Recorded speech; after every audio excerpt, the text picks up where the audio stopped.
Okay. Hey, Sadina, how are you? Good, Jason. How are you? Good. It's good to see you again. I'm looking forward to seeing you next week. You guys have a big event going on for real estate. Absolutely. So we have a summit that's going to be focused on community investing in real estate. We've got some, great speakers, folks who are entrepreneurs, focused on impact investing in real estate, and really how we can use real estate to build communities. So I'm very happy that you'll be there. So hopefully we get to find some time to chit chat also a little bit. Yeah. Yeah. I'd be curious just to hear, just kind of do a recap of just your background with Johns Hopkins and, maybe kind of starting, over with that, with just kind of your, history and background with the program there and what you guys are doing. Yeah, definitely. So I'm Sadina Fall. I'm the academic program director for the Masters of Real Estate and Infrastructure at Johns Hopkins University. So we are Baltimore based, but we're about to move to DC this fall. We're moving into a brand new building at 555 Penn, right across the street from Congress. So the program will be DC based. We have a full-time track and a part-time track. The full-time track takes about 13 months to complete, and the part-time track, on average, folks take 2 years. Those folks tend to have more experience in the industry. It's a 30 credit program, a master's. And, we have intakes 3 times throughout the year. We have round 2, and round 3. I would say that, the program is really focused on, I would say, 2 things. The first thing is really making sure that you learn the nuts and bolts of how to be an operator in real estate, right? It's an asset class that you really need to know how to operate the asset class, whether it's from a management standpoint, managing the property, understanding new features such as, green real estate, how you can take advantage of things like that. So definitely a operator focused. And the other focus is, an allocator focus. If you're someone who's more interested in finance, thinking of real estate as just a slice of your portfolio, we teach you how you can think of real estate from a portfolio standpoint. And, overarching all of that, I would say entrepreneurship is really very important. I myself, I'm an academic now, but I was an entrepreneur in real estate for a long time. And, entrepreneurship is also a science. I think it's something that you learn, and this is something that we try to infuse in all of our classes. That's great. Okay. And is it the program as a whole, is it mainly geared towards commercial real estate and development, or residential, or both?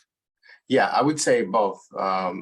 We teach you, we focus on what we call the basic food groups in real estate. One is office, the other one is residential, the other one is retail, and finally, we focus on industrial. So those are the 4 food groups. We teach you, what are the drivers of these asset classes? How do you finance such properties? What do small investors and also institutional investors, what do they look for when they invest in those properties? But we increasingly are also having a focus on more niche, let's say, property types, like self-storage is one of them. A big one for us is medical, because Johns Hopkins is usually known, for Johns Hopkins Medical. So we have a big focus on healthcare real estate. We have a summit coming up on healthcare real estate. And there we tend to target folks who have experience in healthcare, which is a large population of a large portion of the US population.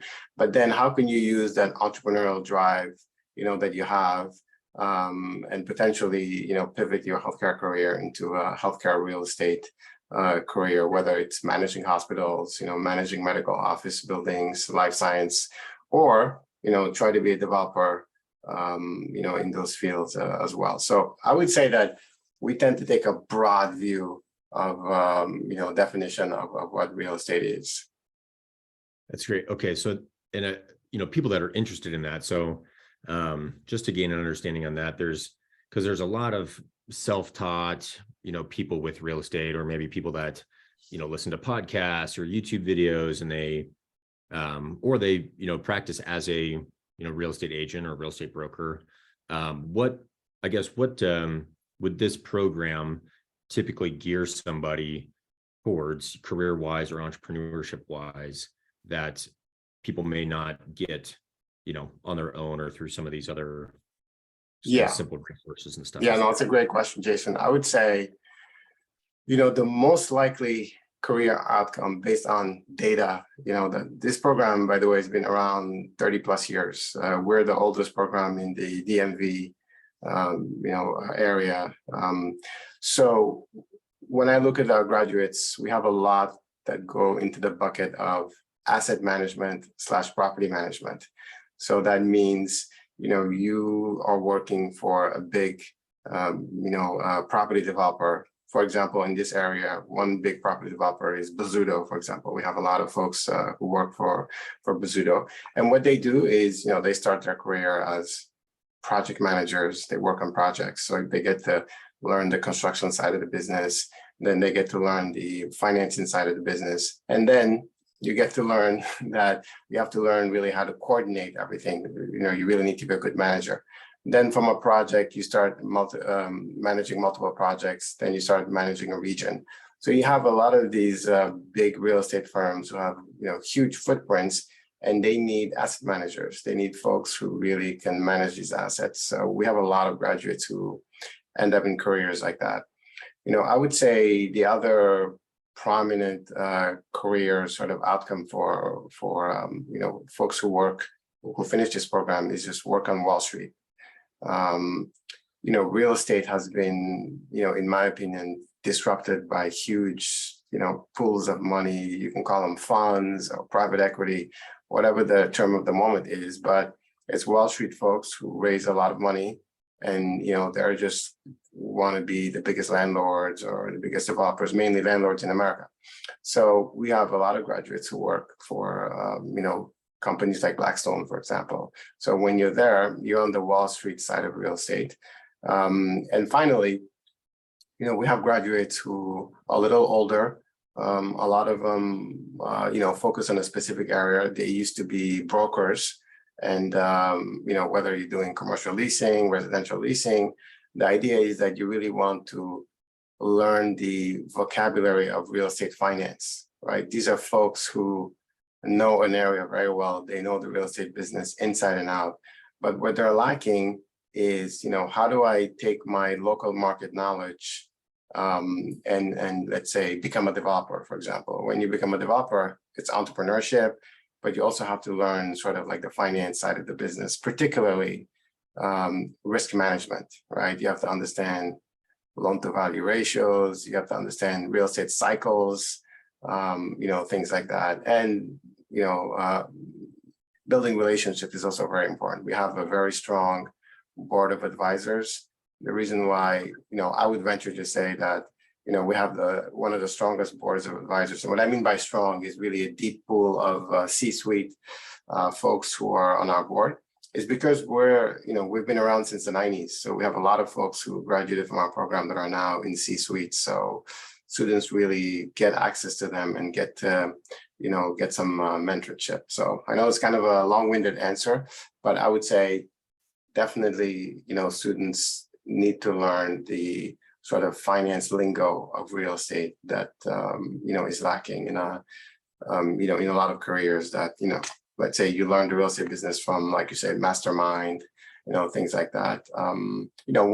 When things are tough in real estate, let's say a lot of people predict because interest rates are high now. So, we're going to go into a little bit of a correction. When things are tough, this is really when those skills, especially the risk management aspect, come to fruition. That's great. Okay. So I guess another question would be, from our last conversation, Johns Hopkins and you are working on developing the curriculum and some of that stuff tailored towards the veteran community or even military spouse community. Do you see what's kind of on track for that, or what are you guys hoping to do to tailor to that community? Yeah, so we're partnering with a fellow by name. He has a company called Rehab Warriors. His name is Andy Williams, and what we're doing, he's based out in Texas, and what we're doing is we are developing a capstone course with him. So what he does is his company really helps veterans when they get out of the military be able to do some workforce training that's focused on real estate. But his course has a certain length, which is certainly not the same in terms of getting a master's. So we're developing a course that's a capstone course that's going to be focused on helping those folks get to the next level. So one specific example is our partnership with Andy at Rehab Warriors. Another example is that on our board we have companies like the Hillwood, the Rossborough companies. We have folks like that who are huge real estate firms and have veteran focused corporate fellowship programs, right? So the idea is that there's there's a culture of hiring veterans in those companies, and we want to work with them to see what are really the skill gaps that we can address so that we can really have a lot of veterans who attend our program basically as a pipeline of employment for them. So I would say we're working on the curriculum side, adding capstone courses, experiential learning opportunities that really highlight good leadership from veterans involved in real estate. And we're also working towards some corporate fellowship relationship building where we learn from our companies who have preferential hiring practices within real estate for veterans, and see what are the skill gaps that we can address right now in our courses so that when you graduate you get a job. Right. And then do you see most of those careers and those jobs on the East Coast in that area, or do you have students that disperse across the country, people that come from across the country to this program and get placed either back where they were perhaps doing real estate prior and they're wanting to get into the development side? Do you help with that as well, or most of the connections is it that you see on the East Coast out there? Yeah, no, it's all over. I mentioned for example Hillwood, they're based in in Dallas Fort Worth area. So it's all over. I would just add one caveat, which is that's mainly for our part-time program. In the part-time program is where we really see folks from coming from all over the country, all over the world, really. And once they graduate, they look to get back to as you know, real estate is a local business. So if you choose the entrepreneurial route, you want to take those skills, come back to your local community. We have a big community focus, and then try to make a difference there. So we do see that quite a bit.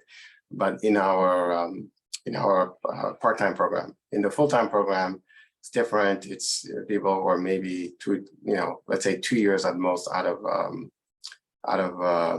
undergrad, and they really need a lot of hand-holding, understanding the business. So they're much more sort of flexible because they're younger, things like that. So they don't have families or haven't started families really yet. So they're much more open to,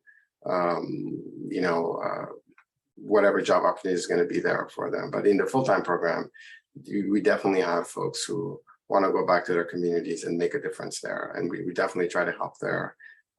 Because again, our board is really I would say it's really our biggest strength. And we have folks, in New York, all over the country, all over the world. And, our students get access to those, to the board members early. And we try to, offer mentorship and help them, in case they decide to go back and make a difference in their communities. Great. And we had talked a little bit in the past. It sounds like there's some exciting opportunities coming up with real estate infrastructure and development. I know on our previous talk, you'd mentioned a little bit about infrastructure legislation, the event coming up next week. I know I saw on there some information on opportunity zones and some stuff that way. So yeah, I guess, what do you see, as far as the future and people that are looking to maybe grow above, doing residential sales? Yeah, what are some of those like exciting opportunities that you've Yeah. seen, heard about that you Yeah, get? I'm glad you mentioned that. I think that's something I'm very excited about. And it goes back to what we said in terms of having a broad view of real estate. For me, the bottom line is, the current administration, doesn't matter which side of the aisle you are in, but the bill has been passed. We're talking about trillions of dollars to build back America. That's the slogan. But the idea is that there's a lot of money there, and we want to be able to be at the forefront of, understanding where the money is going. Let me give you an example. There's something that's called, there was a challenge called Build Better Communities Challenge, right? So this is a case competition where folks had to submit, visions of what they want in terms of projects, infrastructure projects in their communities. And, a lot of universities partnered with, real estate developers to help in these submissions. And, there's just a lot of funds available there. So we want to really be at the forefront of this infrastructure bill that's really going to, I think, it's going to make a difference. The bill is a bipartisan bill. It's a lot of money, and it's focused on, like you said, infrastructure. But infrastructure is, definition. It could be infrastructure doesn't mean that we're just building dams and bridges and things like that. Infrastructure means we can be building real estate. What you and I understand about real estate, but real estate that has some sort of public purpose as well. It could be schools, it could be hospitals, it could be a building that has some sort of community center involved. So we want our students to really be conversant and understand what the bill is about and how much money is going to be allocated to their communities and how you can structure public-private partnerships to be able to be part of that game. I think that's only going to help you, like you say, widen your horizons in terms of your understanding of real estate.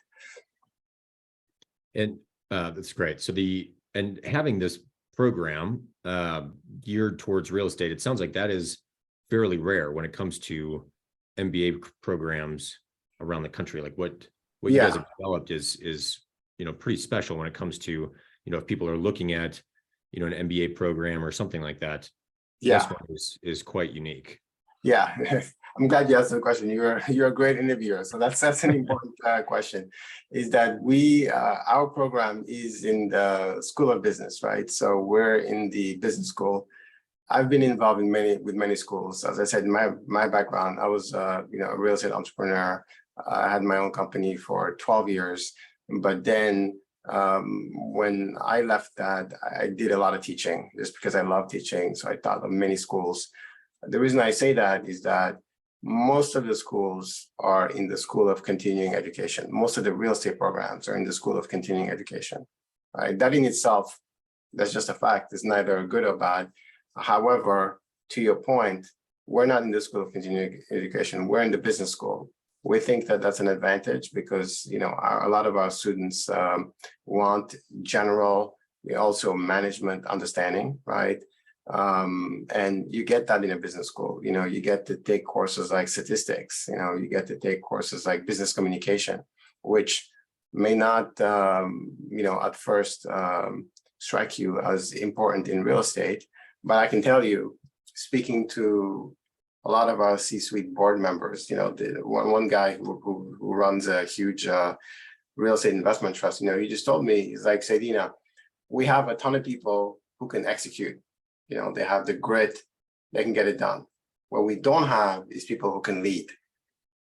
And I felt like that was really a profound statement that he made, right?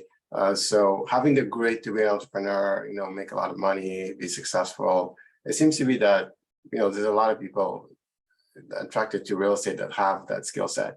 But being able to lead, this is really something that, you learn from more of a general MBA type program. And we try to, offer that as part of our program. So yes, long answer, but the idea is that we're not the only one in the US, but it's a handful of schools that are focused on real estate. and also housed in a business school. So, okay. That's really, yeah, that's cool. It's exciting. I like learning about it. So for, either somebody that's active duty, that's looking at transitioning out, or somebody that is a veteran and, maybe in the real estate space now, or just has done some investing or is just interested in it. The Johns Hopkins, you guys work with GI Bill and some of those programs. So how would that look for, a typical veteran, or, somebody that's active duty or guard reserve that is, interested in a program like this? Is there, funding available for them? Yeah, there's definitely funding available. So we have the GI Bill, yes. We have the yellow ribbon as well. What we have is we have an office of veteran affairs in the school, and that will, answer all the nitty-gritty questions about that. I can send you after the call, like a one-page brochure that we have developed that explains sort of the funding that's available. But I can tell you emphatically, GI Bill is there, the yellow ribbon is there, a couple of other programs as well to help offset the cost of the program, which is not, it's not something that's negligible. So yeah, that's a great point. I can send more info on that.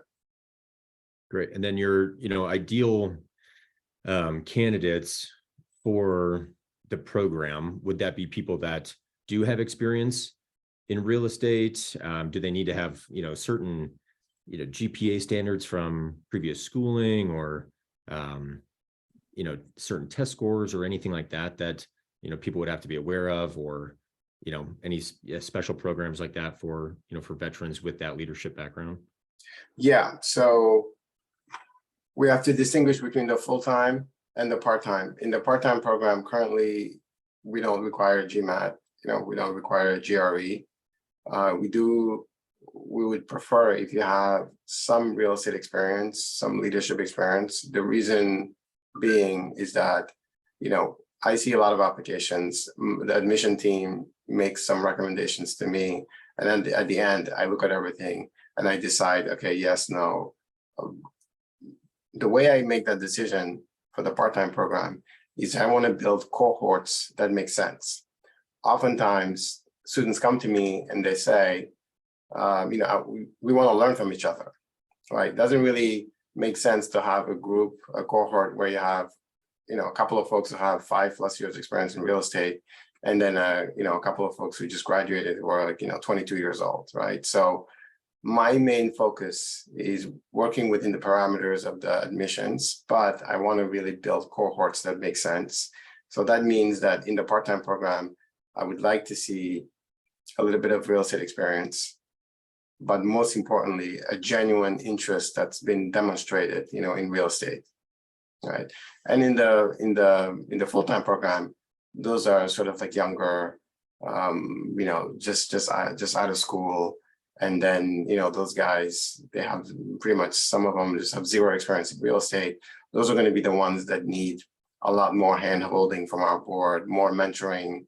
They try to discover sort of like which careers make sense. So that, I would say, is my main guiding principle, is building a cohort that makes sense, so that, in the part-time program, I have folks who can really learn from each other, have different experiences, different backgrounds.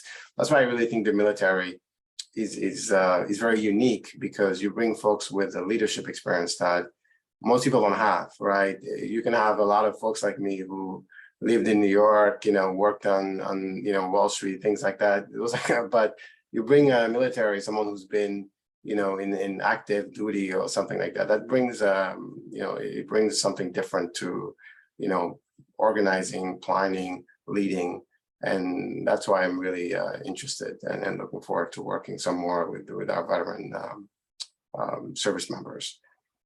Very cool. Great. So I guess if people are interested in this, they can either, look you up online. They could probably find some more details that way. Maybe you have some other information that I can send out just to our community at Veteran PCS. That is, we've got a little over 200 agents and some lenders as well that are across the country, as well as just tailoring towards military families. a lot of them that are doing some investing on their own or have that leadership experience that might be interested in real estate when they transition out. So yeah, any other resources or things that people, should look into, or, events coming up, plugging into some of those events that would help, kind of give people a deeper understanding of if Right. this is something that they want to pursue?